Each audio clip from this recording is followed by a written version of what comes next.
오늘로 예정됐던 문재인 대통령과 윤석열 당선인의 오찬 갑작스럽게 무산이 됐습니다. 네, 이런 가운데 새로운 대통령 집무실로 서울 용산의 국방부 청사가 떠오르고 있는데요. 관련 내용 포함한 정치권 소식 김성환 시사평론가, 이기재 동국대 겸임교수와 함께 짚어보겠습니다. 어서 오십시오. 어서 오십시오, 두 분. 안녕하세요. 네, 안녕하세요. 예, 안녕하세요. 네, 오늘 문 대통령과 윤 당선인의 만남을 예상하고 이 대담을 준비를 했었는데 예. 오전에 상황이 180도 달라졌습니다.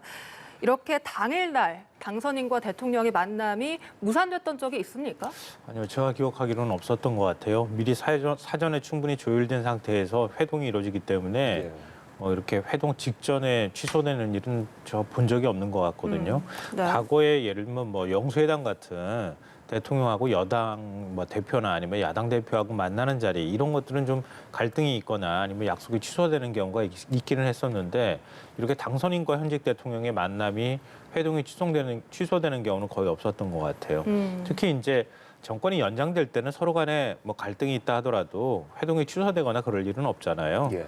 정권 교체가 있었던 시기에 보통 이제 갈등이 일어나는데 이명박 노무현 대통령 때도 그때도 회동이 제가 무산했던 것 같지는 않거든요. 네. 그러니까 이번에 회동이 실무협의라고 하는 일종의 이제 명분을 얘기하고 있지만 취소된 거에는 아마 우리가 생각하지 못하는 또 뭔가가 있지 않았을까, 양측의 갈등이 있지 않았을까 하는 생각을 좀 해봅니다. 네.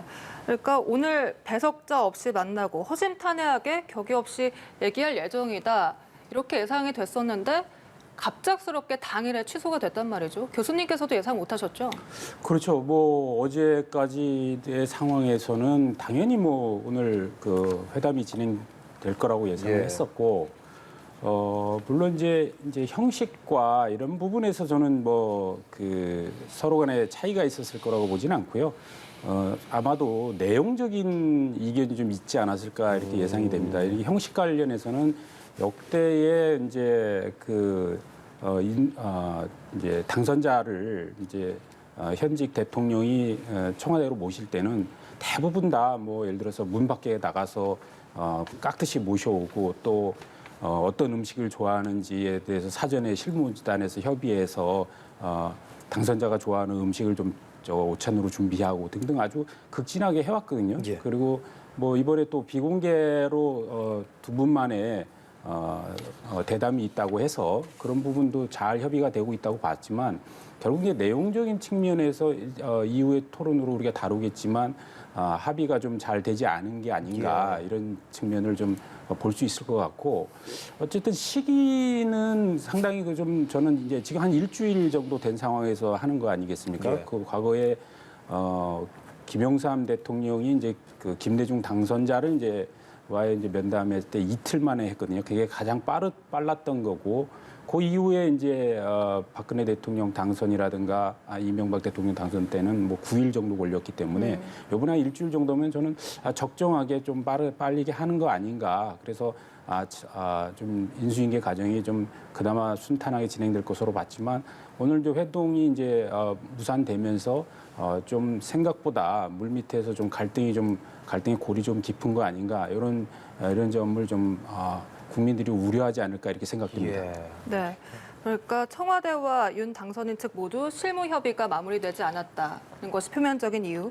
그러면서도 양측 합의에 따라서 이 회동 무산 이유에 대해서는 밝히지 못한다라고 밝혔거든요. 교수님께서는 가장 큰 이유로 뭐가 예상이 되십니까? 그러니까 여러 개가 좀 사실 신경 쓰이는 부분이 많이 있어요. 예. 예를 들어서 이제 이명박 대통령에 대한 사면 건의 예. 이거는 이제 윤석열 당선자가 저는 할 수 있는 범위이기도 하고 또 문재인 대통령이 본인도 사실 부담스러운 부분이기 때문에 윤석열 당선자가 제안을 하면 저는 그 부분을 어떻게 보면 본인이 현직 대통령 시절에 있었던 일이기 때문에 결자 해지 이렇게 차원에서 해결하고 가는 측면에서는 상호 도움이 될 거다 이렇게 생각을 했는데 문제는 거기에 이제 김경수 경남지사가 거론되면서 마치 이제 그거에 대해서 끼어서 이렇게 사면할 것이다 이런 이야기가 이제 나오면서 좀 청와대가 좀 불쾌했을 거라는 생각이 좀 들고 그다음에 코로나 관련한 그 어떤 예산이라든가 이런 문제도 좀 부담이 있었을 거라고 저는 생각해요. 왜냐하면 그 윤석열 당선자는 선거 과정에서 50조를 해야 된다고 계속 일관되게 주장했잖아요. 그럼에도 불구하고 뭐 그 민주당 후보인 이재명 후보도 예산에 대해서 좀 더 많이 풀 걸 요구했지만 어쨌든 기재부에서 어떤 예산 문제를 갖고 지난번에 이제 추경을 뭐 16조 9천억인가요? 이 정도 네. 수준에서 합의했는데 여전히 이제 윤석열 당선자는 50조를 풀어야 된다고 주장할 것이기 때문에 이 부분에 대한 청와대의 어떤 그 합의, 어떤 답변 이런 부분이 좀 곤란하지 않았을까. 그리고 마지막으로 결국 인사 문제에서의 최근에 좀 갈등들 뭐 이런 게 좀 있었을 것 같아요. 예를 들어서 김호수 총장이 좀 자진해서 물러나야 된다라든가 혹은 인사 이제 2달간의 그러니까 인수위 과정 속에서 또 그 임기가 맞춰진 여러 가지 공기업의 임원들이 있을 거 아닙니까? 이런 부분에 대한 인사를 좀 협의했으면 좋겠다라는 얘기에 대해서 예. 아직 대통령이 임기가 남아 있는데 무슨 소리냐 이런 상호 좀 갈등이 이유가 되지 않았을까 이렇게 분석합니다. 예, 뭐. 네, 양측의 실무 협상자가 각각 이철희 청와대 정무수석 그리고 장제원 당선인 비서실장인데 장제원 비서실장이 어제 회동 의제가 MB 사면, 뭐 코로나 추경, 방역 지침, 북동향 여러 가지가 될 것이다 이렇게 공개적으로 밝히기도 했는데 예. 이렇게 공개적으로 밝힌 것도 좀 불쾌했을 수가 있을까요? 청와대 입장에서? 그럴 수 있죠. 특히 이제 사면권은 대통령만 행사할 수 있는 권한이잖아요. 그런데도 불구하고 대통령에게 사면을 마치 강압하는 것처럼 압박하는 것처럼 비춰졌을 가능성이 있다 이렇게 보이고요. 무엇보다도 이번 회동 무산은 사실은 제가 오늘 회동 무산됐다고 했을 때 왜 어저께 청와대가 보냈던 신호를 제가 읽지 못했을까 혼자서 좀 스스로 생각을 해봤는데요. 청와대에서 민정수석실 폐지하는 문제에 대해서 상당히 불쾌하다는 입장을 보였어요. 왜냐하면 민정수석실 폐지 이후로 들었던 게 마치 민간인에 대해서 사찰을 했기 때문이다. 문재인 정부에서 사찰한 것처럼 그렇게 표현을 했다는 거예요. 아니 문재인 정부에서는 사찰이라고 하는 유전자가 아예 없다 이렇게 그동안에 얘기해왔는데 그것 때문에 민정수석실 폐지하는 것처럼 얘기하니까 청와대에서 당장 불쾌하다 이런 반응이 나왔고요. 예.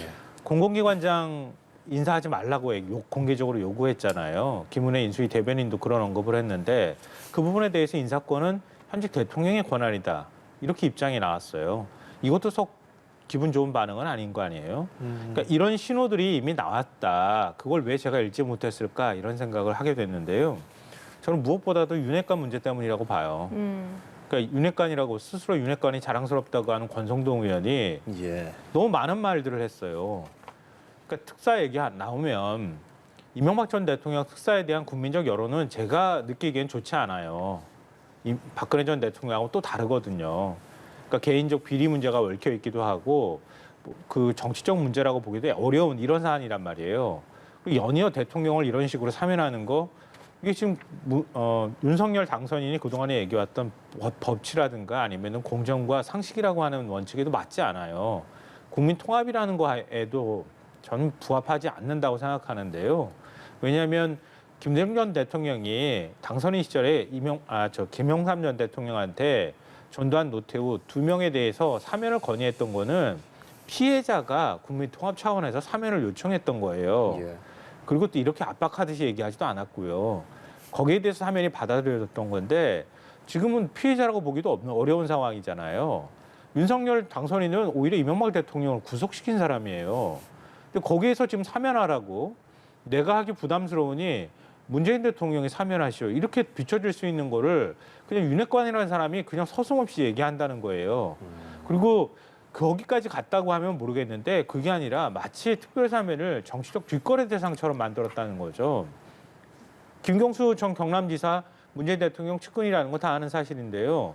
그 측근을 사면하기 위해서 마치 이명박 전 대통령을 끼워넣는 것처럼 얘기했단 말이에요. 그리고 호언장담합니다. 이명박 전 대통령 사면하면서 김경수 지사 사면하는지 안 하는지 한번 두고 보라. 이렇게 태도를 보인다는 거죠. 그 문 대통령이나 아니면 청와대에서 바라볼 때 얼마나 불쾌하겠습니까?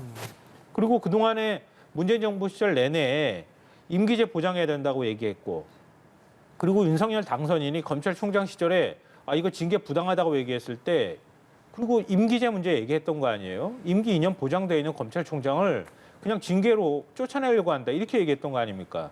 법원에서도 집행정지 가처분 신청을 받아들였을 때 가장 중요한 이유로 내세웠던 게 임기제 2년 검찰총장이었다는 거예요. 그 징계를 통해서 내보내려고 한다. 이건 부당하다. 이런 판단이 깔려 있었던 겁니다. 그런데 윤핵관이라는 사람이 김호수 검찰총장 한 1년 3개월이나 임기 남아있는데 물러나시오. 지금 막 압력 넣고 있는 거 아니에요. 부당한 거죠. 그러니까 인사 문제나 이런 것들을 본격적으로 지금 당선된 지 일주일밖에 안 됐는데 청와대에 이렇게 공개적으로 압박하거나 이런 모양새가 대단히 안 좋은 거 아니겠습니까? 청와대가 받아들일 때. 예. 이런 게 있다 그러면은 가급적 좀 참고 있다가 문 대통령하고 회동이 있으면 회동 때 얘기해서 문 대통령이 그 일부 수용하고 그리고 당선인의 요구를 관철시키는 이런 방식으로 가도 늦지 않는데 마치 현 정부가 뭐든지 잘못된 것처럼 막 밀어붙이듯이 가버리니까 청와대 입장에서 이거는 아닌 것 같다 이렇게 생각할 여지가 충분히 있었다고 하는 겁니다. 뭐 인사권, 윤핵관 그리고 MB 사면 관련해서까지 이제 문 대통령과 청와대를 압박했다 이런 말씀해 주셨는데요. 실제로 김은혜 당선인 대변인 그리고 권성동 의원이 관련해서 발언을 했습니다. 함께 들어보시죠. 윤석열 당선인은 이명박 전 대통령의 사면을 요청하겠다는 생각을 오래전부터 견지해 왔습니다. 따라서 이번 만남을 계기로 국민 통합과 화합의 계기가 마련되기를 기대합니다. 문재인 대통령 최측근 김경수 전 경남지사를 살리기 위해서 동시에 사면하기 위해서 네. 남겨둔 것이다. 예. 라고 제가 비판을 했거든요. 예. 저는 아마 같이 사면을 하리라 이렇게 보고 있습니다. 네, 두 의원의 발언 그리고 아까 평론가님 말씀해 주신 것까지 들으시면서 하시는 생각 같은 게 있으실까요? 저는 뭐 윤석열 당선자가 이번 뭐 회동을 통해서 이명박 대통령의 사면을 뭐 압박했다. 저는 그런 분석은 좀 정확하지는 않은 것 같아요. 저는 제가 판단할 때는 어차피 문재인 대통령이도 두 전직 대통령을 어떻게 보면 구속시킨 상황에서 상당히 부담스럽지 않겠습니까? 그리고 어쨌든 계속 정권이 교체될 때마다 역대 대통령들에 대한 여러 가지 그 수사와 처벌들이 있어 왔기 때문에 이런 것들이 계속 관행으로 되는 건 좋지 않고 그런 측면에서 볼 때 저는 윤석열 당선자가 당연히 2달 후에 뭐 본인의 임기 중에 좀 사면을 단행하면 된다고 봐요. 그런데 그렇게 할 수도 있지만 어쨌든 문재인 대통령이 퇴임하기 전에 사면을 통해서 국민 통합과 화해의 메시지를 보내는 것이 오히려 문재인 대통령에 좀 도움이 된다고 생각하기 때문에 저는 건의를 할 것이다 예상하고요. 만약에 문재인 대통령이 그게 부담스럽다고 한다면 그건 안 하면 되는 것이라고 저는 생각해요. 그렇기 때문에 이게 전혀 대통령을 압박하는 내용이 아니다라는 말씀을 드리고 싶고 단지 이제 그다음에 이제 김경수 지사 건에 대해서도 윤석열 당선자가 이런 이야기를 입 밖에 낸 적은 없습니다. 이제 권성동 의원이 소위 얘기해서 측근이라고 하는 부분 때문에 이런 이제 뉴스가 크게 된 부분이지 인수위에서 공식적으로 거론한 바도 없고요. 저는 그 발언이 굉장히 적절하지 못했다고 생각해요. 그리고 왜냐하면은 문재인 대통령이 지난번에 박근혜 대통령을 이제 사면하면서 한명숙 총리에 대한 이제 복권을 이제 같이 했지 않습니까? 그 부분은 이제 한명숙 총리와 관련해서 굉장히 오래된 이야기였고 문재인 대통령하고 무슨 직접적인 연관성은 없어요. 하지만 김경수 지사는 이제 드루킹 댓글 조작 사건 관련해서 문재인 대통령의 어떻게 보면 선거 운동과 연결돼 있지 않습니까? 그렇기 때문에 또 총회하는 본인의 이제 수행 비서였고 이런 상황에서 본인이 나가면서 이거를 사면했을 때는 셀프 사면이다라면서 논란이 크기 때문에 저는 그렇게 하지 않을 거라고 봤는데 이거를 뭐 끼워서 할 것이다라고 예측하면서 발언을 하면서 저는 오히려 좀 분란을 만들었다 이런 생각이 들고 그래서 저는 MB 사면과 이 김경수 사면을 엮은 부분은 잘못됐지만 MB 사면에 대해서 윤석열 당선자가 건의하는 것은 그건 압박보다는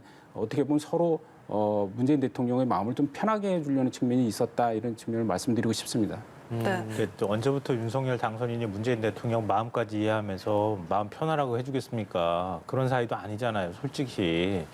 말이 아다르고 어다른 거예요. 그러니까 저는 문재인 대통령이 평소 스타일로 봤을 때 사면할 거라고 생각했어요. 근데 똑같은 사면을 하더라도 국민들 보기에 보기 나쁘지 않아야 되잖아요. 그러니까 정치라는 게 명분이 있어야 되는 건데 지금 문 대통령의 사면권 남용하는 사람처럼 비춰지잖아요. 국민들이 상당히 안 좋아요, 여론도. 이명박 전 대통령 사면하는 거 비리나 뇌물 받은 사람들에 대해서 사면하지 않겠다고 그동안에 문 대통령이 임기 내내 얘기해 왔어요. 근데 그 사면해야 되는 입장인 거예요. 적폐청산 계속 얘기가 나오는데 문 대통령이 앞장서서 정치 보복한 건 아니잖아요. 탄핵 이후에 국민들의 요구가 거세게 나왔던 거 아닙니까? 적폐청산 하라고, 사법농단 관련자들 처벌하라고 국민들이 촛불 들고 나왔던 거 아닙니까? 하는 과정에서 나왔던 거예요. 어쩔 수 없이. 문 대통령이 의도적으로 겨냥해서 했습니까? 노무현 전 대통령처럼 그런 방식으로 수사한 건 아니에요. 근데 문 대통령이 마치 모든 걸 다 한 것처럼 얘기하면 그건 또 안 되는 거고요. 윤석열 당선인이 구속시킨 당사자라고 하지만 제가 앞서도 말씀드렸던 것처럼 그 과정에서 본인도 스스로 일정 부분 책임이 있는 거예요. 문 대통령도 정치적 책임에서 벗어날 수는 없을 거예요. 비판하는 입장에서 바라볼 때는 문 대통령이 결자 해제하라 이렇게 요구할 수는 있을 거라고 보는 거예요. 그렇지만 그걸 요구할 때는 대통령이 최소한 명분을 가질 수 있도록 해줘야 한다는 겁니다. 그런데 마치 측근 사면하기 위해서 이 전 대통령 끼워넣는 것처럼 말해버리면 그럼 대통령의 명분이 안 서잖아요. 어떻게 사면을 합니까? 그러니까 그런 게 일종의 대통령이 행사할 수 있는 권한에 대해서 명분을 떨어뜨리는 것이기도 하고 좀 모욕을 주는 것 같은 것으로 받아들였을 수 있다는 겁니다. 인사 문제에서도 마찬가지인데요. 사실은 문재인 정부 임기 내내 국민의힘이 문재인 정부 인사 비판해 왔잖아요. 코드 인사한다고 비판해 왔고, 그리고 전임 정부 인사들 블랙리스트라고 해가지고 그 강제로 몰아낸다고, 임기 보장해야 된다고 얼마나 많이 요구했습니까? 이 방송 이 자리에서도 제가 얘기했어요. 이명박 전 대통령 때 제가 노무현 정부 시절에서 이명박 정부 넘어갈 때 제가 그걸 목도한 사람입니다. 제가 실제로 경험한 사람입니다. 그때 그거 블랙리스트라고 말하지 않았어요. 새 정부 들어서면 국정 철학에 맞춰서 정치적으로는 사실 그 새로운 정부를 위해서라도 좀 일정 부분 물러나 주는 것도 하나의 관행이 될 수도 있습니다라고 얘기했을 때 저랑 같이 맞은편에 있는 패널들이 한결같이 얘기했어요. 사찰했고 뒷조사했고 찍어냈고 이렇게 얘기했단 말이에요. 그거 내내 주장해왔던 국민의힘이 지금 정권 바뀌었다고 해서 내가 하면 로맨스고 남이 하면 불륜입니까? 바뀌고 난 다음에 바뀌자마자 공공기관장 임기제 들어가 있는 사람들한테 그거 인사하지 말라고 요구해요. 당신이 하지 마시오. 이거 앞뒤가 다르잖아요. 그러니까 그런 부분에 대해서 인사 관련해서 알박기라고. 뭐 후속적인 질문도 있으니까 제가 좀 말씀을 드리면 저는 김동완 평론가님하고 인사에 대해서는 좀 생각이 같은 것 같아요. 뭐냐면 저는 이제 공공기관장들의 같은 경우는 항상 보면 이제 두 가지 의견이 있잖아요. 하나는 대통령이 정권이 교체되면 대통령에 맞춰서 그 국정 철학에 맞는 분들로 다시 세팅이 되는 게 정상이다라는 의견이 있고, 또 하나는 이제 임기가 그 법에 보장돼 있으니 그 법대로 해야 된다 이런 경우가 있거든요. 근데 항상 이때도 정권 바뀌면 내로남불이었어요. 근데 사실 기준이 저는 좀 명확히 서야 된다 생각하는데, 저 같은 경우는 사실 국정 철학에 맞춰서 좀 조정해야 된다는 의견을 늘 일관되게 갖고 있고요. 그런 측면에서 보면 예를 들어서 350개 정도 되죠, 공공기관장들이. 이 부분이 대통령이 새롭게 특히 정권이 바뀌게 되면 국정 철학의 기조가 완전히 바뀌어요. 그거에 따라서 좀 일사불란하게 좀 정리할 필요가 있다. 그런 측면에 좀 말씀드리고 싶고, 그래서 저는 이제 오히려 어떤 공공기관장 중에서는 정치권과 전혀 무관한 인사들이 전문성을 갖고 기여한 부분도 있거든요. 저는 그런 부분들을 예를 들어서 정권이 바뀌면 전부 일괄 사직서를 당연히 임명권자를 향해서 내고, 그러면 이제 청와대에서 어떤 인사수석실이나 이런 데서 판단을 해서 이분은 유임이 필요한 부분, 또 이분은 너무 정치적인 성향으로 임명된 부분을 좀 가려서 재신임할 부분 재신임하고 교체할 부분을 교체하고 이렇게 좀 했으면 좋겠다 이런 생각이 좀 늘 주장해 왔던 것이고요. 예. 그다음에 예를 들어서 근데 그런 문제가 지금 안 되고 있어요. 예를 들어 지난달에만 해도 마사회 회장하고 한국공항공사 사장이 바뀌었잖아요.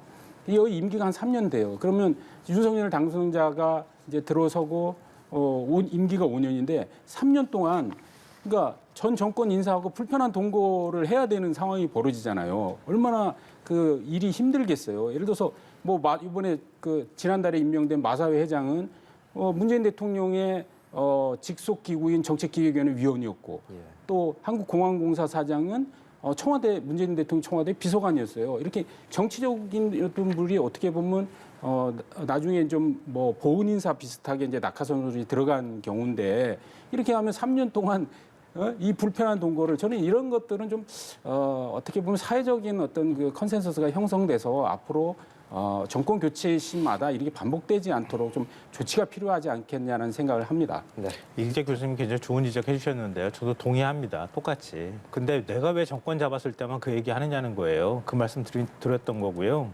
전 사법적으로 이미 정리가 됐다고 생각해요. 그러니까 김은경 환경부 장관 유죄 판결 받아서 지금 교도소에 있지 않습니까? 예. 그 임기제인데 결국 산하 공공기관장들 물러나라고 했다고 해서 직권남용 혐의를 적용했어요. 그렇죠. 현행법에 의하면 그렇게 되는 것이고요. 저는 그렇게 해서 좀 조정을 좀 이제 해야 되는 상황이 네. 아니냐. 매번 그렇게 해서 이렇게 처벌한 정권이 전례가 바뀔 사실은 때마다 없어요. 그런 논쟁을 반복하는 것 자체가 좀 너무 불필요한 거 아닌가 이런 생각이 드는 거죠. 그러니까 네. 그거를 현 정부 임기 내내 얘기해왔다는 거예요. 그렇게 하면서 보통에 다 아시겠지만 새 정부 들어서면 물러나라고 요구해서 안 물러나면 계속 압박을 넣습니다. 압박 넣고 난 다음에 받아들이지 않으면은 감사 나와요. 그러니까요. 감사 나와서 한참 괴롭히고 난 다음에 마지막에 어쩔 수 없이 그만두게 만드는 전형적인 패턴이에요. 제가 겪었다고 하는 게 이명박 정부 시절에 초기에 똑같이 그렇게 했거든요. 그리고 난 다음에 그렇게 해왔던 사람들이 지금 인수위에 이명박 정부 시절 사람들이 다 두룩 들어가 있는 거 아닙니까? 그러니까 그런 사람들이 문재인 대통령 시절에도 환경부에서 그렇게 아니, 했잖아요. 그러니까 이게 그렇게 했으면 매번 정권이 바뀔 때마다 이런 부분에 대해서 지금 왜 이번 정부에서도 그렇게 하려고 하느냐라는 것보다는 합리적으로 앞으로 이렇게 갔으면 좋겠다라는 것들을 우리가 또 발전적 측면에서 이제 제가 제안을 드리는 거예요. 아니 그러니까 그렇게 했는데 그래도 사법적으로 처리하지는 않았어요. 정치적 책임을 묻거나 아니면 국민적 여론으로 비판을 받았던 것이지. 그리고 난 다음에 지금 국민의힘은 어떻게 했어요? 고발하고 그리고 이거 블랙리스트라고 얘기했고 인사하지 말라고 하고 그렇게 하면서 계속해서 결국은 유죄 판결을 받게 대통령의 만들었잖아요. 인사권을 가지고 지금 인수위에서 뭐 심하게 얘기한 게 없어요. 단지 알박기라고 공공기관장 인사하지 말라면서요. 단지 지금 인수위 기간이 이제 지금 한 2개월 되지 않습니까? 2개월 동안에 인사를 하실 때는 좀 상호 좀 협의를 좀 하기를 요청한 거 수준이라고 이해하시면 될 것 같아요. 지금 뭐 어떤 인사에 대해서 뭐 급격하게 뭐 어떻게 강한 문제 제기라고 절대 안 된다든가 이렇게 논쟁까지 가지 않았기 때문에 너무 섣불리 그렇게 진단하면서 이렇게 비판할 건 아니라고 생각합니다. 그러니까 다 나왔으니까 좀 30초만 말씀드릴게요. 이미 사법적으로 정리됐다 그 부분에 대해서는 예. 전임 정부에서 인사 내고 그리고 그 인사를 지금 임명된 사람이 그 임기를 보장받는 것 그건 이미 사법적으로 정리가 된 부분이기 때문에 이렇다 저렇다 말할 게 없다 이런 것이고요. 제가 앞서 아다르고 어다르다고 말씀드렸는데요. 공공기관장들 다 인사하지 말라 이게 인수위 얘기였어요. 그러니까 차라리 그렇게 하지 말고 불가피한 인사는 하되 뭐 한국은행 총재라든가 꼭 지금 새로운 당선인이 새 정부 만들 때 손발을 맞춰야 될 사람들 이 부분만 좀 자제했으면 좋겠다라고 했으면 어땠을까 하는 생각이 들고요. 그럴 거라면 문 대통령하고 회동 자리에서 얘기했어야 할 부분인데 그걸 마치 인사하지 말라 이렇게 하면서 압박으로 들리게 그렇게 얘기하는 것, 알박기라고 표현하는 것은 적절치 못했다고 말씀드리는 거예요. 예, 두 분 열띤 토론을 해주고 계시는데 지금 북한 관련해서 속보가 들어와서요. 이거 전해드리겠습니다. 북한이 오늘 미사일로 추정되는 발사체를 발사했는데 실패한 걸로 전해졌습니다. 합동참모본부는 북한이 오늘 오전 9시 30분경에 평양의 순안 일대에서 미상 발사체를 발사했지만 발사 직후 실패한 걸로 추정된다면서 지금 한미 정보당국이 추가적으로 분석 중이라고 밝혔습니다. 네, 북한은 지난달 27일과 이달 5일이었죠. 이 신형 대륙간 탄도미사일 ICBM 화성 17형의 성능 시험을 위한 시험 발사를 진행하면서 한미 당국이 예의주시해 왔는데요. 어제도 이 평양 순안 비행장에서 미사일 발사용으로 추정되는 콘크리트 시설이 포착되기도 했습니다. 조금 전 들어온 소식에 의하면 북한이 오늘 미사일로 추정되는 발사체를 발사했지만 실패한 것으로 전해졌습니다. 예, 지금 정확한 발사체 정보 이런 것들은 저희가 들어오는 대로 전해드리도록 하겠습니다. 네, 대담 이어서 좀 이야기를 하자면요. 네. 이제 뭐 정부가 이제 인계인수 과정이 계속 이렇게 가면 좀 순탄하지 않을 수 있겠다. 사실 국민들 입장에서는 이런 부분이 좀 우려스러울 수 있거든요. 네, 그럼요. 예. 그러니까 인수인계 과정이 좀 부드럽게 진행되기를 모든 국민들 바라실 것 같고요. 뭐 지금 이렇게 권력 싸움하듯이 이렇게 비춰지는 게 아니라 민생 문제 빨리 어떻게 챙겼으면 좋겠다. 코로나 문제 빨리 제대로 대응해서 힘들어하시는 분들한테 뭐 지원이 하나 돌아가더라도 그렇게 했으면 좋겠다. 이런 게 국민들의 바람일 거라고 생각해요. 근데 그 앞서 말씀드렸던 것처럼 우리는 이렇게 할 거야. 뭐 당연히 인수위는 새로운 정부는 새로운 국정 철학을 가지고 정권을 운영하려고 할 거고요. 그거에 대해서 자신의 견해를 밝히는 건 저는 문제는 없다고 봐요. 그런 부분에 있어서는 사실은 좀 우리 원래 새 정부 들어서면 허니문 기간이라고 있잖아요. 보통 한 6개월 정도는 허니문이라고 얘기하거든요. 열심히 새로운 것들을 하려고 하는데 사사건건 하지 말라. 이거 잘못됐다. 이렇게 하는 것은 별로 바람직하지 않거든요. 또 어느 순간부터 허니문이 짧아지다가 허니문이 아예 사라져 버렸어요. 그냥 집권 시작하자마자 그냥 야당에서는 비판하고 뭐 국회에서 법안 통과하는 거 못하게 막고 이렇게 오는 게 어느 순간부터 만들어졌다는 거예요. 사실 좀 그런 부분에 대해서는 되게 개인적으로는 아쉬워요. 그래서 윤석열 지금 당선인이 인수위를 통해서 뭔가를 추진하고자 하는 것에 대해서 문재인 대통령이나 청와대가 적극적으로 뒷받침하고 도와줘야 할 필요가 있다. 또 정반대로 윤석열 당선인도 사실 대선 그 선거운동 기간 동안에 정치 보복으로 의심될 만한 뭐 민주당이나 아니면 청와대에서도 불쾌한 반응이 나왔던 발언들을 하기도 했었잖아요. 그 의구심이 완전히 사라진 게 아니란 말이에요. 근데 그런 것들에 대한 뭐 것들을 하지 않겠다고 한다거나 아니면은 그런 부분으로 의심받을 만한 뭔가를 하지 않는 그런 모습들을 보이거나 좀 존중하는 태도를 좀 보여야 할 필요가 있다는 거예요. 근데 그렇게 하지 않고 마치 지금 문재인 정부가 적폐인 것처럼 얘기한다거나 아니면 뭔가 다 잘못한 것처럼 이렇게 표현하면 서로 인수인계 과정이 부드럽지 못하지 않겠습니까? 그런 부분에 대해서는 상호 좀 존중할 필요가 있다 이렇게 생각합니다. 이 윤 당선인의 민정수석실 폐지 의지를 두고도 이 청와대는 이 대립각을 세웠습니다. 문재인 정부에서 하지 않았던 일을 민정수석실 폐지 근거로 삼고 있다 이런 입장이었거든요.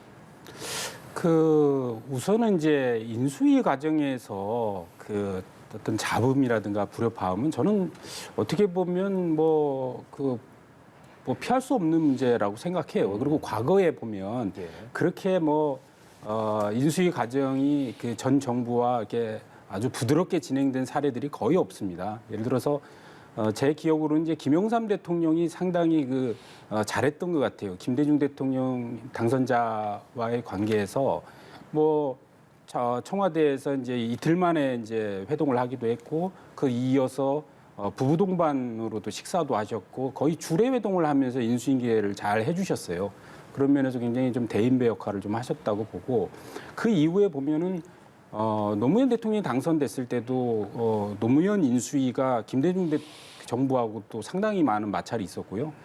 그리고 역시 이제 노무현 대통령이 이명박 당선자와의 그러니까 이명박 인수위와는 굉장히 갈등이 많았죠.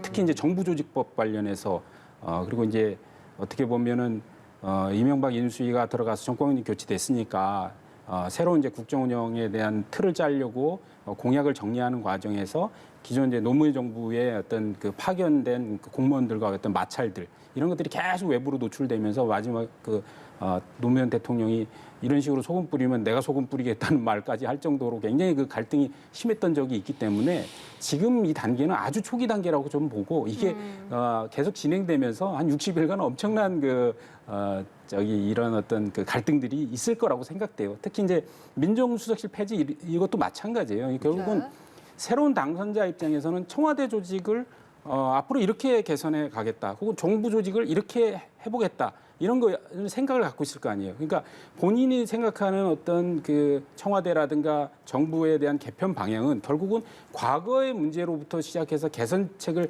본인 스스로 내는 것이잖아요. 그러면 과거에 그것을 집권했던 사람들 입장에서는 굉장히 그럼 내가 잘못했다는 것이냐 이렇게 들릴 수는 있는 거예요. 하지만 결국은 국민이 뽑아준 당선자 아니겠습니까? 그럼 국민이 뽑은 당선자가 그동안에 가졌던 어떤 청와대 조직, 특히 민정수석실에 대한 여러 가지 민정수석실이 순기능도 있었지만 여러 가지 오해를 살 수 있는 여러 가지 기능들이 또 있는 것도 현실이었기 때문에 이런 부분을 개선하겠다는 것에 대해서 너무 이렇게 어떤 날선 감정을 가질 필요는 없겠다. 이런 것들이 과거에 대한 평가를 통해서 미래로 나가는 건데 예. 과거에 대해서 왜 우리를 이렇게 평가하느냐, 나쁘게 평가하느냐 이렇게 얘기하면은 계속 이게 갈등이 우리 깊어만 간다. 그래서 오히려 새로운 정부가 탄생하는 것이니만큼 당선자가 가진 이런 거를 지금 갑자기 얘기한 게 아니잖아요. 그러니까 선거 과정 내내 했던 이야기거든요. 그렇기 때문에 이 당선자가 갖고 있는 뜻을 좀 존중하면서 좀 최대한 원활한 인수인계를 할 수 있는 그렇게 되기를 좀 희망합니다. 또 오늘 교수님하고 총론적으로는 저랑 다 의견이 일치가 있는데요. 강론에서 뭔가 문제가 자꾸 생기는 것 같아요. 민정수석실 폐지에 대해서 저는 잘못됐다고 생각하지는 않아요. 근데 또 걱정스럽기는 해요. 민정수석실이 그동안 해왔던 역할이 다 어디로 갈까? 굉장히 중요한 역할을 굉장히 많이 맡고 있는데 이 과연 순조롭게 잘 될 수 있을까 걱정도 되고요. 특별감찰관한테 맡긴다고 얘기는 하지만 과연 친인척 관리나 아니면은 지금 고위공직자라고 할 수 있는 청와대 수석비서관급 이상 사람들이나 이런 사람들의 비위나 이런 것들 잘 감시 감독을 할 수 있을까 하는 여러 가지 우려는 되지만 그게 당선자 의지라면 그럴 수 있겠죠. 더구나 검찰총장 출신 대통령이기 때문에 대통령 당선인이기 때문에 그럴 수 있다고 보는데요.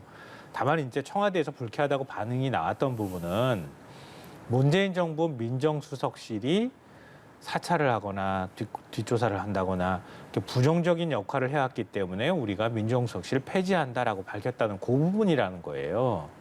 그러니까 당선인이 의지를 갖고 정부 조직 개편을 하려고 시도하는 거 그걸 누가 뭐라고 하겠습니까? 거기에 대한 찬반은 있다 하더라도 현직 지금 정권을 잡고 있는 청와대에서 얘기하기가 대단히 거북스러운 일이란 말이에요. 근데 그걸 없애는 명분으로 마치 엄청난 비위가 있고 잘못한 것들이 있기 때문에 우리가 이렇게 얘기한다. 청와대 입장에서는 없는 일을 만들어서 지금 이걸 이렇게 얘기하는 것에 대해서 불쾌함을 표하고 있다고 하는 거죠. 그러니까 존중해준다는 게 생각이 다르다고 하는 것도 존중의 대상인 거거든요. 그러니까 생각이 다른 거는 존중할 수 있는데 생각이 다른 게 아니라 사실이 다른 걸 얘기하는 것은 그거는 용납하기 어렵다 이렇게 지금 청와대가 밝히고 있다고 하는 겁니다. 앞서 이제 사명 얘기 나왔을 때도 비슷한 맥락인 것 같은데요. 그런 부분에 대해서만 조금 존중하거나 상대를 인정하는 모습들을 보여주면 사실 굉장히 그러니까 갈등이 좀 있다 하더라도 순조롭게 인수인계가 될 텐데 왜 불필요하게 그런 부분들을 갈등의 소지를 만드느냐 이런 안타까움에서 말씀을 드리는 겁니다. 네. 그런데 이 민정수석실 폐지와 관련해서 권성동 의원의 발언이 또 등장합니다. 법률 보좌, 인사검증, 여론수집 기능만을 담당하는 비서실을 신설할 것이다. 이런 언급을 내놓으면서 그러면 이름만 다른 민정수석실이 탄생하는 것 아니냐 이런 우려도 있더라고요. 그렇지는 않고요. 민정수석실의 기능이 너무 많아요. 너무 많고 권력이 집중돼 있는 거죠. 그래서 좀 전에 이제 김성환 평론가님께서는 이제 문재인 청와대 민정수석실을 왜 걸고 넘어가느냐 하지만 어떤 국민의 입장에서는 과거에 이제 민정수석 지금 이제 문재인 정부의 민정수석실이 유재수 감철무마 사건이나 울산시장 선거 개입 사건이나 등등 여러 가지 건들에 대해서 이제 얘기하다 보면 끝이 없을 정도로 사실 감로을박할 내용들이 많아요. 근데 그런 걸 다 이제 차치한다 하더라도 민정수석실의 어떤 기능이 그러니까 그냥 대통령의 친인척 관리뿐만 아니라 이게 친인척 관리나 이런 건 이제 특별감찰관에서 하면 되는 것이고 또 공직기강 이런 부분은 또 감사원에서 하면 되는 것이고 또 예를 들어서 인사검증 이런 것도 인사비서관실에서 관할하면서 지금 당선자의 생각대로 경찰이나 법무부에서 어느 정도의 인사 파일을 관리하면서 청와대가 지원받는 구조로 할 수 있는 거거든요. 근데 주로 민정수석실이 오히려 대표적인 이제 사정기관들, 검찰, 경찰, 금감원이라는 어떤 사정기관의 어떤 공권력을 집합시켜가서 여기서 컨트롤 타워 역할을 하면서 권력을 운용해 왔거든요. 이게 사실이거든요. 그래서 이런 부분이 핵심이고 이 부분들을 오히려 중립성과 독립성을 좀 강조하기 위해서 청와대 권력이 통제하지 않겠다. 이런 측면이 집중돼 있고요. 나머지 기능들은 충분히 분산돼서 역할을 할 수 있습니다. 민심에 대한 파악이나 여론에 대한 수렴이나 이런 거는 원래 또 정무수석실의 그 기능이 있기도 해요. 그래서 정무수석실의 여론조사도 하고 하거든요. 그러니까 거기서 충분히 할 수 있기 때문에 이런 각각의 기능들을 전부 끌어모아서 민정수석실이 거대한 어떤 권력 집단 같이 돼 있었어요. 과거에. 그건 소위 얘기해서 정치권 사람들이 다 아는 얘기 아니겠습니까? 그래서 이런 부분을 좀 기능을 다 뿌리고 그다음에 권력기관들을 통제할 수 있는 것들은 오히려 중립성과 독립성을 좀 견지하는 차원에서 하지 않는 이렇게 개편해 나가면서 특히 또 필요한 부분은 또 있을 수 있어요. 법무적인 업무라든가 이런 일부 필요한 부분은 다른 기능을 만든다든가 이러면 좀 개선의 여진이 있다. 그리고 이렇게 또 시도를 해보는 것 자체가 의미가 있는 것이고 이걸 통해서 또 시행착오를 통해서 또 다른 정부는 더 발전된 형태로 또 나아갈 수 있지 않겠습니까? 네. 새로운 형태를 시도하는 거는 그럼 많은 분들이 동의하실 거라고 생각해요. 그럼 민정수석실 폐지하고 일부 기능을 대체할 수 있는 곳이 있다고 하면 지금 얘기하는 것처럼 미국 FBI처럼 인사검증하겠다고 얘기하고 있잖아요. 그러니까 법무부하고 경찰이 인사검증에 참여한다 이렇게 얘기가 되는데 이제 좀 우려한다고 하는 그러니까 걱정스러운 얘기들은 하는 거예요.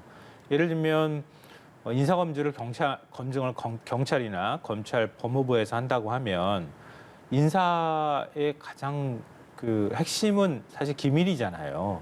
이미 인사검증하는 사람들의 명단이 막 나가기 시작하면 감당을 할 수가 없거든요. 근데 그런 게 과연 제대로 지켜줄 수 있을까? 여러 가지 이제 우려가 나올 수 있는 측면들도 있고요. 그리고 대통령 사촌 이내 친인척들 관리를 하잖아요. 그러니까 특별감찰관도 그 관리할 수 있는 대상 범위에 들어가 있거든요. 청와대 수석비서관급 이상의 공무원도 역시 마찬가지입니다. 근데 만약에 민정수석실에서 사전에 뭔가 비위가 있거나 이러면은 보고를 받잖아요. 받고 그거를 미리 못하도록 막는 기능을 그동안에 많이 해왔단 말이에요. 친인척 관리를 하기도 하고. 근데 특별감찰관은 그런 기능이 없는 곳이에요. 엄격하게 말하자면. 그러니까 그런 비위를 적발해서 검찰에 고발하는 기능을 갖고 있는 곳이거든요. 그게 특별감찰관 제도예요. 그럼 사전에 특별감찰관이 이 친인척들 제대로 하고 있나? 그리고 돌아다니면은 그것도 사찰이라는 얘기 나오지 않습니까? 나오고 있지 않을까요? 저는 그런 생각이 들어요. 그러니까 특별감찰관도 그것도 또 역할의 한계가 또 있어요. 그 특별감찰관이 그 기능이 있는데 공수처가 또 그 기능을 또 갖고 있는 상황이잖아요. 또 역할이 겹쳐요. 어떻게 할 것인지 그런 걸 하나를 바꾸게 되면은 거기에 따라서 바꾸고 조정해야 될 것들이 굉장히 많이 있다고 하는 거죠. 그러니까 그런 부분들이 여러 가지 잘 조정이 될까라고 하는 우려 섞인 목소리가 나오는 건 지극히 당연한 얘기다 이렇게 생각되고요. 또 다른 한쪽에서 걱정하는 것은 그런 걸 거예요. 공식적인 어떤 참모기관이나 이런 데에서 그동안에 해왔던 것을 만약에 그걸 없애버리면 그러면 대통령은 국정원은 국정원 마음대로 하고 국세청 마음대로 하고 검찰은 검찰 마음대로 하고 감사원은 감사원 마음대로 하라고 얘기하는 건 아니잖아요. 누군가는 그 기능을 조율하는 역할을 해야 되지 않겠습니까? 그럼 그건 누가 할 거냐는 거예요. 결국은 청와대 참모가 해야 된단 말이에요. 그럼 또 다른 작은 민정수석실이 생겨야 되는 건가? 이런 여러 가지 의문이 나오는 건데 그런 것들을 하나하나씩 충분히 인수위에서도 아마 저는 그런 부분을 고민할 거라고 보거든요. 그러니까 하나를 던져놓고 난 다음에 크게 우리가 이거 할 거야 라고 하는 것도 중요하지만 그런 것들을 어떻게 그러면 효율적으로 잘 작동시키고 움직이게 할 것인지에 대해서 고민과 이런 결과들을 좀 내놓을 필요도 있다 이렇게 생각합니다. 네, 이렇게 민정수석실 폐지와 공공기관장 임명 등 곳곳에서 신경전을 벌이고 있는데 그러면 대통령과 당선인 간의 회동 언제쯤 재개가 될까요?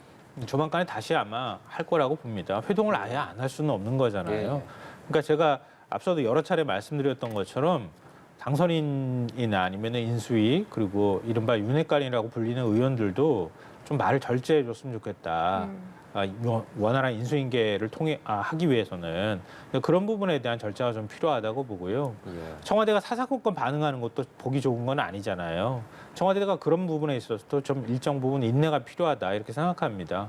근데 지금 이제 아예 서로 간에 협의가 안 이루어지는 건 아니니까 계속 사전 물밑 조율이 이루어지고 있는 상황이니까요. 그런 부분에서 좀 원활하게 조율이 잘 됐으면 좋겠다 이렇게 생각합니다. 교수님 그럼 두 사람이 비공개로라도 전화를 한다든지 이런 식으로 조율할 가능성도 있을까요? 이제 대통령하고 당선자끼리 그렇게 하지는 않고요. 이제 실무자끼리는 이제 수시로 이제 움직일 거라고 보고 원래 이 인수 과정에서 첫 회동까지는 사실 굉장히 분위기가 좋게 마무리가 되고 인수위 과정에서 사실은 항상 불협화음이 나오기 시작하는 건데 처음에 좀 기싸움을 좀 세게 하는 것 같다 이런 생각이 들고 오히려 그게 뭐 예방주사가 돼서 좀 인수 과정이라도 좀 원활했으면 좋겠다 이런 생각이 좀 들고요. 어쨌든 국민들이 바라는 건 그런 거 아니겠습니까? 그러니까 새로운 이제 정권이 이제 교체되니만큼 과거의 어떤 잘못들, 어떤 국민들이 생겼던 문제의식들 이런 것들을 좀 다 개선해 가면서 새로운 정부에서는 좀 더 발전된 형태로 나아가기를 원하는 것이기 때문에 결국 이제 과거 정부에 대해서 좀 비판하는 부분들을 너무 예민하게 생각하면 그러니까 과거에 대한 비판 없이 미래에 대한 어떤 새로운 희망과 대안이 어디서 나오겠습니까? 그래서 그런 걸 너무 예민하게 생각하면은 계속 갈등의 골만 있을 테니까 새로운 이제 인수위가 어떤 그 새로운 국정 과제를 이제 준비하는 과정에 좀 협조를 좀 잘해서 국민들이 좀 새로운 대한민국의 모습을 좀 잘 볼 수 있도록 좀 협조를 당부했으면 좋겠습니다. 네, 이 화합과 통합의 모습 볼 수 있길 바라겠습니다. 그리고 오늘 김은혜 대변인이 기존 청와대로 윤석열 당선인이 들어갈 확률은 제로다 이렇게 밝혔습니다. 이제 광화문 대통령으로 공약으로 약속을 하긴 했는데 용산 얘기가 나오고 있더라고요. 용산의 국방부 청사가 유력하게 검토되고 있다고 합니다. 사실은 검토 단계이기 때문에 제가 이게 과연 어디까지 가능한 일인가 여러 가지 의문이 드는 건 사실이에요. 왜냐하면 문재인 대통령도 광화문 시대에 얘기했는데 경호 문제나 그리고 국민 불편 때문에 결국 광화문 쪽으로 오지를 못했잖아요. 청와대 국민품으로 똑같이 되돌려준다고 말했었거든요. 근데 지금 윤석열 당선인도 똑같이 광화문 시대 열겠다고 했는데 지금 당선된 지 일주일 만에 벌써 용산 시대로 바뀌었잖아요. 용산 시대가 된다고 하더라도 이게 과연 이걸로 끝날 수 있을까?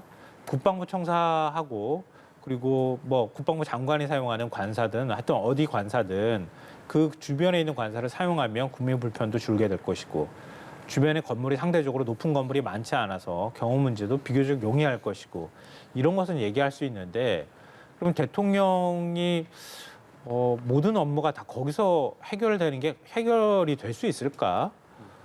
그것도 의문이란 말이에요. 그러면 지금 이제 미군 기지 반환받게 되면은 그 부지에 또 하나의 청와대를 만들어야 하는 건가? 거기에 맞춰서 그런 생각이 또 들기도 해요.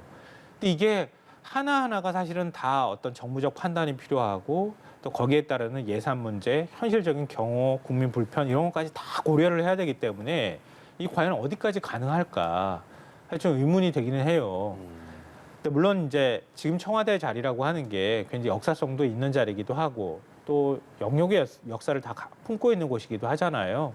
그걸 떠나서 권위적으로 군림하는 대통령이 아니라 국민 품으로 가겠습니다라고 하는 상징적 의미에서 좀 결단이 있을 수도 있다고 보고요.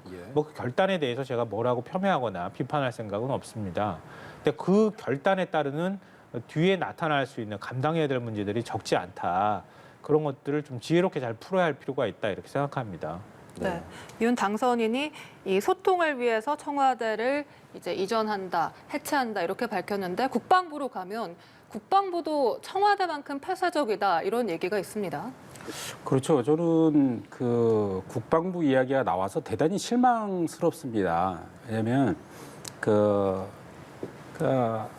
뭐 대부분 그때 이제 문재인 대통령도 결국 이제 청와대 이전을 못한 게 뻔해요. 경호 문제, 그다음에 시민 불편 문제, 시설 이용 문제 이 세 가지였어요. 그 세 가지를 다 할 수 있는 게 국방부 자리다라고 이제 얘기하는 건데 그럼 뭐하러 이전을 합니까? 그냥 현재 청와대에 있으면 되지. 그러니까 저는 더군다나 국방부로 가면 그 군인들이 경호를 하고 이럴 텐데 같이 할 거 아닙니까? 국민적 이미지도 좀 굉장히 안 좋을 거라고 보고 그럴 바에는 그냥 청와대에 있는 게 낫다. 그러니까 광화문 시대를 열겠다는 거는 그러니까 어떻게 보면은 그 청와대로 내려와서 국민들과 직접적으로 맞닥뜨려서 그리고 참모들과 소통하고 그다음에 관저도 좀 떨어져서 살면서 일반 시민들 같이 출퇴근도 좀 하면서 이렇게 하는 어떤 대통령의 모습을 보고 싶어서 국민들이 환호하는 것이지 뭐 청와대 자리 국방부로 간다면 뭐 풍수지리상 청와대 자리가 퇴임하는 사람들에게 항상 안 좋았다라는 것밖에 더 되겠습니까? 저는 그런 지금 이렇게 움직여지는 게 뻔한 수순인 것 같다는 생각 때문에 안타까운데 왜 국회의 주인은 국회 사무처고 청와대의 주인은 경호처라는 얘기가 있어요. 그러니까 왜 국회의원들도 계속 바뀌고 청와대 주인들이 바뀌니까 거기 계속 있었던 사람들이 터줏대감이 되는 거거든요. 그래서 이 관료들은 처음에 어떤 그 정치에서 어떤 그 당선자가 되면 무조건 안 된다고 반대하지 않습니다. 처음에는 동의하는 척하면서 안 되는 이유를 하나씩 갖고 와요. 그러면서 어떤 당선자들의 뜻을 꺾어가는 거거든요. 저는 딱 이 모습이 그 모습이다. 결국 이렇게 되면 광화문 시대가 좌절되는 거 아닌가에 대한 우려가 있고요. 좀 이런 뭐 경호의 문제니 또 뭐 시설 이용의 문제니 이런 것에 연연하지 않았으면 좋겠다 이런 말씀을 드리고 싶습니다. 예, 그리고 이 부분도 좀 짚어보겠습니다. 지금 인수위원들이 좀 발표가 됐잖아요. 지금 외교안보분과 간사 김성환 교수, 인수위원 김태효 교수 쭉 보니까 그러니까 MB 라인이다 이런 말이 있어요. 벌써부터 기사가 나오기 시작하더라고요. 인사 문제에 대해서부터 벌써 얘기가 나오기 시작하는데요. 인수위 때 인수위원을 어떻게 선정하느냐, 초기 내각을 어떻게 구성하느냐, 이 굉장히 중요하거든요. 왜냐하면 가장 새 대통령이 힘을 받을 때잖아요, 지금. 그러니까 그 당선인 신분이었고, 그 다음에 취임하고, 그 다음에 새 대통령이 되는 요 시기가 어찌 보면 6개월이 국정 운영의 모든 걸 결정한다고 해도 과언이 아니거든요. 근데 자꾸 이제 벌써부터 인사잡음이 나오기 시작하는데요. 그러니까 경제는 박근혜, 그리고 안보는 이명박 이렇게 지금 얘기가 되고 있단 말이에요. 특히 이제 김태호 전 청와대 기획관인가요? 예. 지소미아 문제 때문에 물러났던 인물이기도 하고요. 한미일 군사 공조 얘기하고 유사시에 일본군이 한반도에 들어올 수 있다라고 논문을 썼던 것으로 굉장히 좀 시끄러웠기도 했고요. 비핵개방 3천이라고 하는 뭐 포괄적 그 대북 정책을 내놨다고는 얘기하지만 북쪽에서는 뭐 눈도 끔찍하지 않았습니다. 오히려 더 남북 관계가 긴장 상태로 갔던 그런 시기를 아마 많은 분들이 기억하실 거예요. 그랬던 것처럼 대북 강경론자들이 지금 득세하는 거 아니냐. 그럼 결국 남북 관계는 더 파탄으로 가서 더 긴장 상태로 다시 되돌아가는 거 아닌가. 이런 국민들의 우려가 있다. 이런 것하고요. 더군다나 김태호 전 기획관의 경우에는 지금 그 국군 기무사령부 댓글 사건에 연루가 돼서 대법원에서 지금 그 이미 이전에도 유죄 판결을 받았고요. 대법원은 판결을 지금 앞두고 있는 상황이거든요. 이런 인사를 임명하는 게 과연 맞는 것인지 그런 면에 있어서도 저는 오히려 이게 더 결격사유가 되는 거 아닌가 이런 생각을 해봅니다. 네, 알겠습니다. 지금까지 김성환 시사평론가, 이기재 동국대 겸임교수였습니다. 오늘 말씀 고맙습니다. 고맙습니다.